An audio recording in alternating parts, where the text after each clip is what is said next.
25. septembra vakars, un tā ir pēdējā septembra mājas spēle šeit Arēnā Rīga.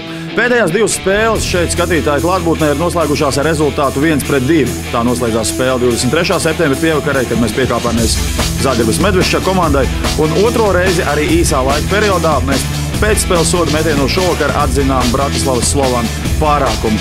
Pēdējo sodu metienu realizēja Lukas Kašpars, bet vienīgos vārtus šīs dienas spēlē Rīgas Dinamo sastāvā guva Miks Indrašs. Spēles pirmā trešdaļa.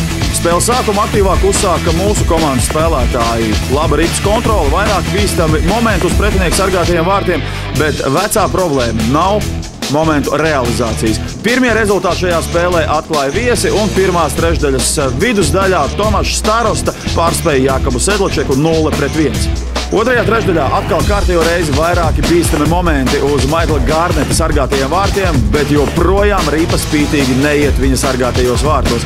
Arī Laurim Dārziņam, komandas kapteinim, pēc teicamas partneru piespēles bija ļoti laba izdevība atklāt spēles rezultātu, bet atkal ripa spītīgi neatrod vietu Gārneta vārtos.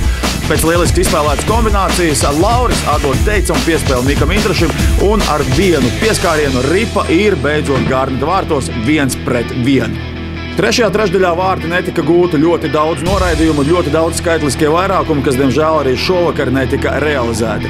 Pēcspēles sodu metienos, kā jau mēs minējām, precīzāki bija viesi, un Lukas Kašpars izcīna 2 punktus Bratislavas Slovanu vienībai. Mūsējiem, es domāju, ka nebija prieks par izcīnītu 1 punktu. Pēc spēles mēs uz ledus satikām mums labi zināmo pretinieku komandas aizsargu Filipu Novaku. Филипп, рады видеть тебя в Риге, но, к сожалению, не рады, что вы выиграли. Твой комментарий об игре? Ну, я думаю, игра была вообще равная, там шансов было много на той стороне и на нашей, и вратари выручали постоянно. Ну, так, у нас удача повернулась к нам сегодня и победили. С таким же счетом и в Братиславе вы выиграли нашу команду. Столь одинаковые команды получаются? Ну, я думаю, что играем похоже. Там ждем контратаки, просто равная игра, все. Как понравилось сегодня в Риге играть?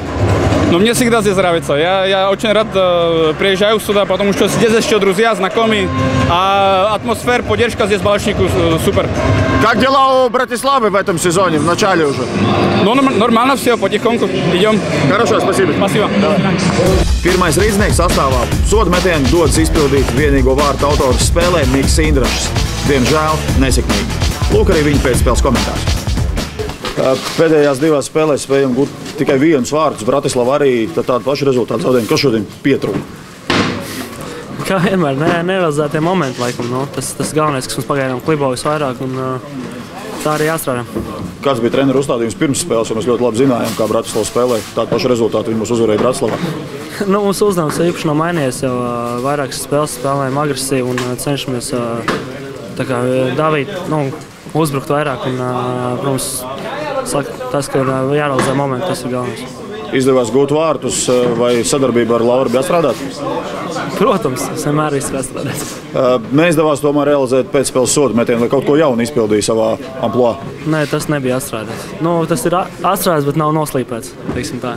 Tāpēc bišķiņ pazaudēja ripu. Viss bija kārtībā līdz pazaudēja ripu. Paldies!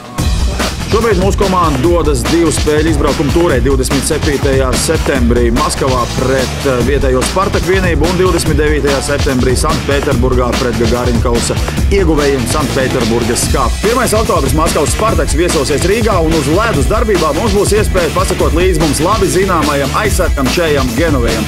Un šobrīd uzmanību visiem Latvijas uzņēmumiem. Rīgas Dinamo aicina jūs kļūt par akcijas pirmā reize dalībniekiem. Reģistrējiet savu uzņēmumu pirmajai reizei Rīgas Dinamo mājaslapas sadaļā faniem pie akcijām, un, kas zina, septembra mēnesī mēs ieradīsimies pēc nejaušības principa iespējams tieši jūsu ofisā un aicināsim klātienē, iespējams pirmo reizi, apmeklēt Rīgas Dinamo spēles. Mēs šeit būsim gan nākamajā, gan aiznākamajā, gan visas atlikušās šīs sezonas spēles. Pats galvenais, lai būtu arī jūs. Armands Simpsons, Mārcis Krasovskis, diemžēl pēc zaudētas spēles, bet joprojām pozitīvā noskaņojumā un cerībā uz labākām spēlēm jau nākotnē.